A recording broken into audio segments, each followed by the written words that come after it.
First, there is a silence that has nothing to do with quiet. It is the silence of several thousand people forgetting to breathe at exactly the same moment, and it swept through the Britain's Got Talent auditorium in 2012 when a 17-year-old boy from Essex opened his mouth and sang. What followed changed his life in ways that the cameras only partially captured.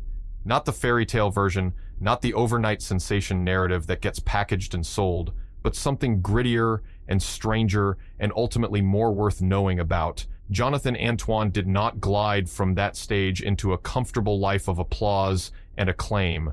What actually unfolded over the years after that audition involved depression serious enough that he nearly did not survive it, a secret he carried alone for 28 years, a physical transformation that ran much deeper than the numbers suggested, and an artistic journey that has kept moving forward long after most people assumed it had quietly stopped. This is what really happened to him, and none of it is what you expect. Walking onto that stage in 2012, Jonathan and his singing partner Charlotte Jaconelli carried weight the audience could not see. 17 years old and classically trained, Jonathan had grown up being bullied because of his size, and the damage that kind of sustained cruelty does to a person does not announce itself in obvious ways. It burrows in and becomes the voice in your own head, the one that speaks up loudest whenever you are about to do something that matters.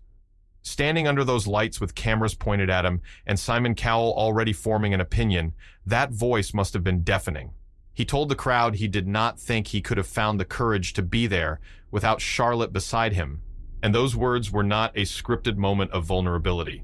Charlotte was 16 and she had watched people judge Jonathan his entire young life, had seen what it cost him, and had stood next to him anyway. The song they chose to perform was The Prayer, which Andrea Bocelli and Celine Dion had made famous, and it carried specific meaning for both of them because they had sung it together at their music teacher's wedding before any of this began.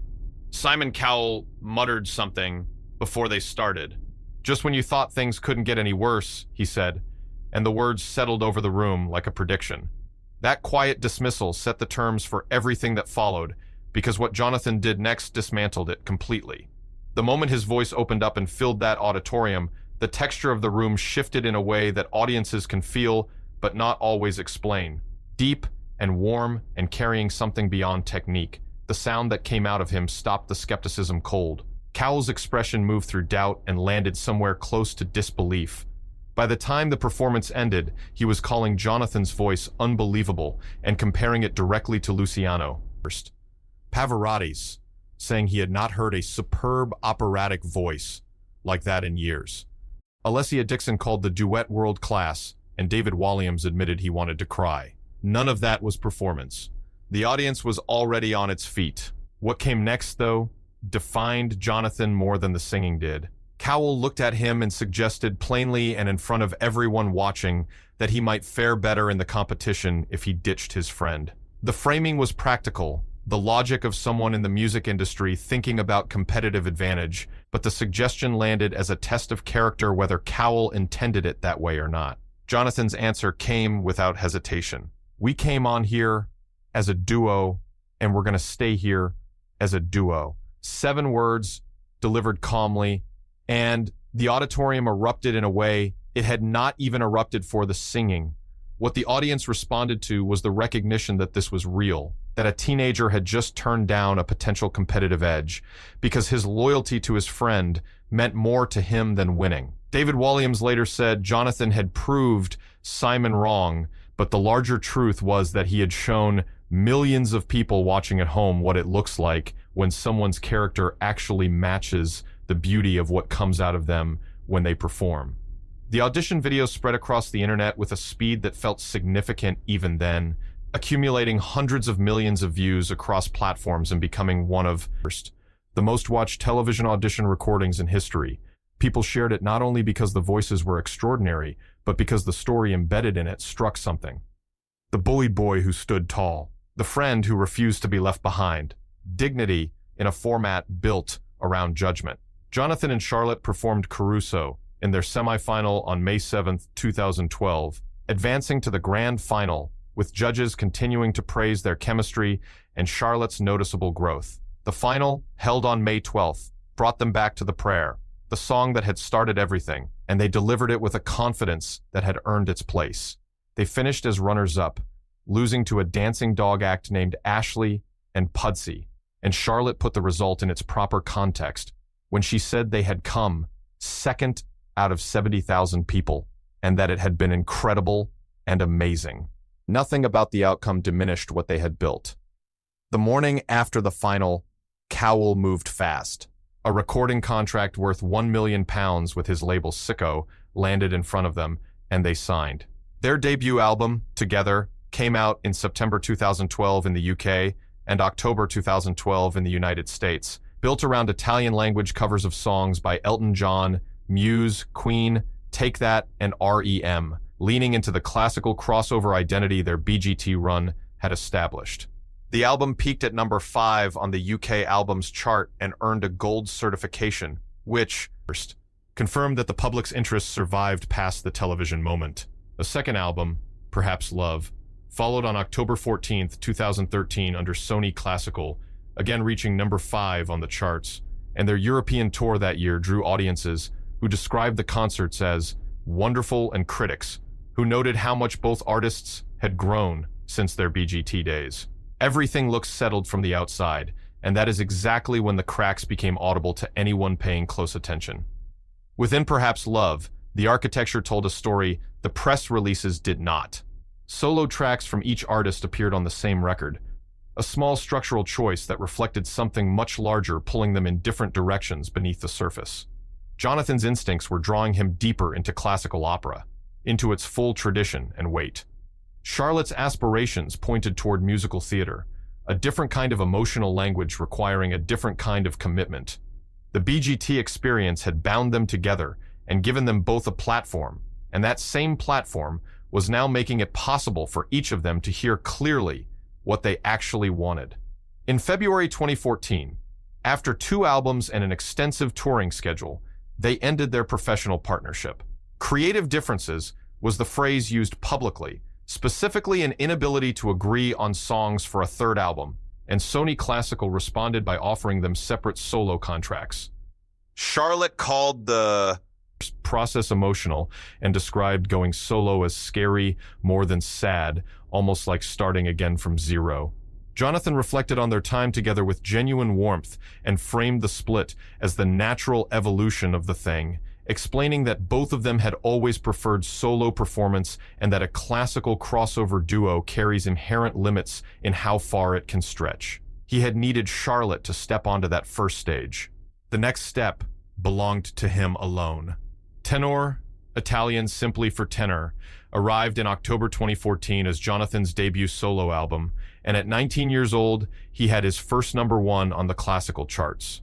The production came from Anna Berry, who had previously worked with Andrea Bocelli and Jose Carreras, placing Jonathan immediately within the lineage that his vocal comparisons had always gestured toward.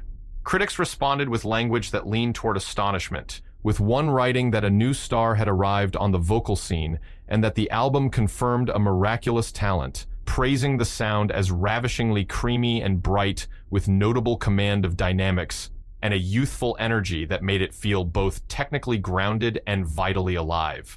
Believe followed in August 2016 and began to expand the territory, featuring classical areas by Puccini alongside a deeply felt version of Leonard Cohen's Hallelujah and an original piece called A New Tomorrow, which Jonathan co-wrote with British classical composer Chris Broom. Co-writing was a first meaningful shift, moving him from interpretation into authorship, and Believe also reached #1 on the classical charts.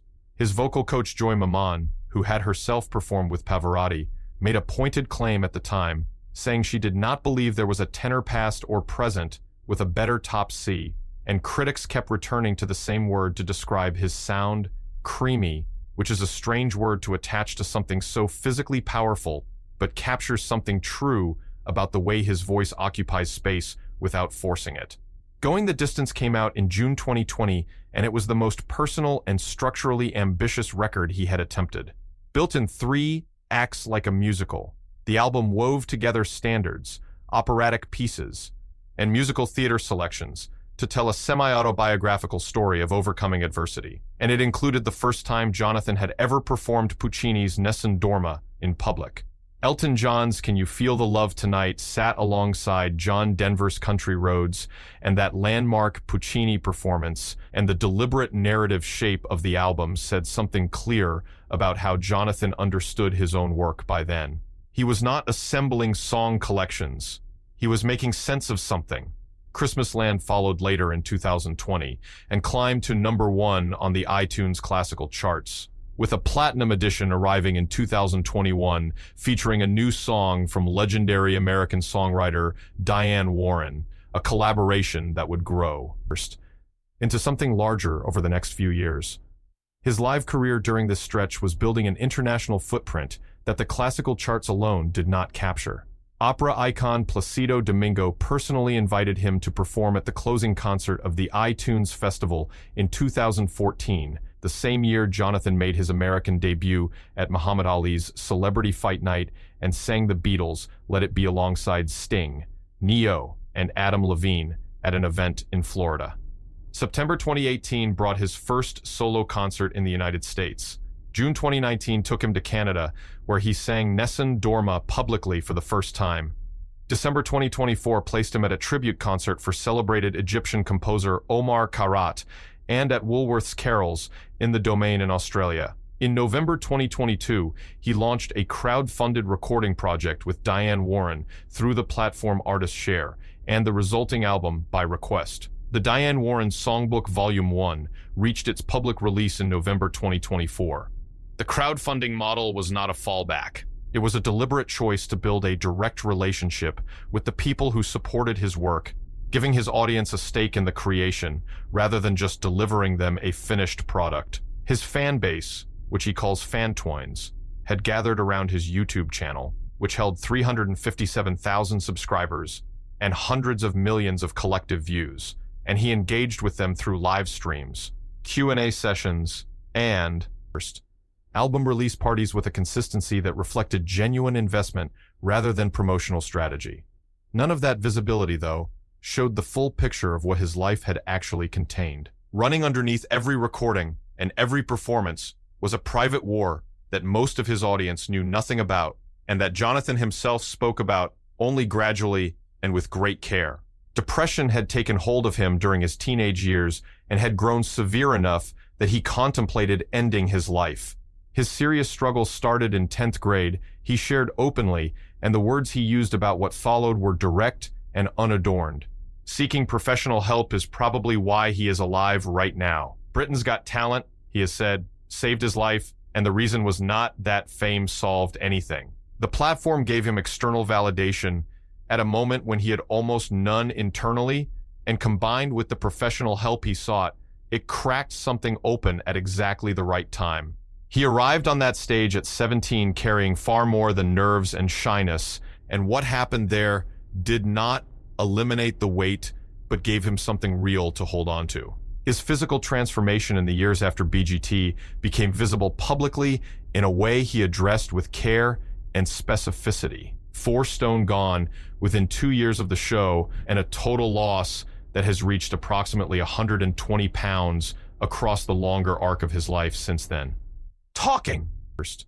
About it, he steered consistently away from simple before and after framing and towards something more considered, describing a sustainable eating plan built around whole foods, portion control, and mindful eating, alongside walking, running, and strength training incorporated gradually. What he returned to most often, though, was the internal work, the use of positive affirmations, the building of resilience, the practice of self-compassion. The journey itself mattered as much as the destination, he said more than once, and true change required internal shifts as much as external ones. He was describing, without clinical vocabulary, exactly the kind of integrated approach to well-being that the research supports but that public conversations about weight loss rarely include. Then, in early 2023, Jonathan shared something that reframed the entire story from the beginning. A diagnosis of autism received when he was 28 years old, and his description of it was immediate and unambiguous, incredibly liberating. 28 years of his life not knowing, he said, and what those years contained was not simply a missing label. For 28 years, he had been experiencing the world in ways that diverged from the people around him, had been struggling with aspects of social interaction and emotional processing and sensory experience, and had interpreted those struggles as personal failures rather than as the natural expression of how his brain worked. The diagnosis recast. First, everything without changing what had happened. The bullying, the profound shyness, the difficulty navigating certain situations, the way he processed everything through music with such depth and precision, all of it landed differently once he had a framework that replaced shame with understanding. Reckoning with a life already lived through that new lens was a frightening thing, he acknowledged, and also the thing that finally allowed him to understand himself fully. Both of those were true at once, which is how the most significant discoveries tend to work. Everything Jonathan had been through eventually became something he turned outward. He co-authored a children's book called Jonathan and the Magical Cape, built specifically to help young readers navigate bullying and find their footing. The kind of book he wished had existed when he was small and being targeted and had no reason to believe things would change. Speaking publicly about mental health and anti-bullying became a consistent part of his public work, and he wove his own experience into those conversations consistently enough that the advocacy carried genuine weight rather than celebrity endorsement. His participation in the upcoming documentary Anxious Nation, which examines the mental health crisis among young people, extended that commitment further, and his presence in the film came with a specific purpose: to break the stigma around anxiety and emotional struggle, and to let people know they are not alone. First, the message underneath everything he does in this space, strict to its simplest form, is that you are enough as you are, and that everyone deserves to be seen and heard and loved. He says this not as a slogan, but as something he had to fight to believe about himself. Beyond the classical tenor identity the public has always associated with him, Jonathan has been quietly pursuing a set of creative interests that most people following his career would not anticipate. He plays guitar across 6, 7, and 8-string instruments, along with 2 basses and a ukulele, and his love of heavy metal runs deep enough that he has been working on a heavy metal album in his home studio for over 14 years. Voice acting projects for video games have occupied some of his time as well, applying his vocal instrument in directions that classical music could not have suggested. An ever-expanding list of novels sits in progress, and he has joked that he may well be writing until he is dust. Scripts for what he describes as all kinds of things have been accumulating alongside the novels, and he says he feels he is getting pretty good at it. Ideas for a game show and various podcasts have also surfaced in conversation. Ongoing vocal studies with Joy Maman continue to anchor the classical work, and his home studio generates a steady stream of material for future recordings. A new single, When I'm Back on My Feet Again, arrived in 2024, and recent international performances in Australia and Egypt demonstrated that the live work has not slowed. What Jonathan Antoine's story finally amounts to is a refusal of the most common narrative about reality television success, which holds that it produces brief, bright flames that burn fast and leave nothing behind. He has not vanished, has not become a nostalgic footnote, has not spent a decade coasting on a viral moment. What he built instead is durable and self-directed, a body of artistic work that kept developing and deepening across more than 10 years. A community of listeners who show up because of what came after the television show rather than because of the show itself, and a platform for advocacy rooted in lived experience rather than manufactured concern. All of it came at real cost, through battles that were largely invisible, and through a journey of self-understanding that took 28 years to reach its most important moment. The boy who told Cowell quietly and without flinching that he had come on as a duo and would stay as a duo became a man who built the courage to stand alone on his own terms. The voice that stopped time in that auditorium has only grown richer and more itself with the years, which is exactly what happens to voices that have something real behind them.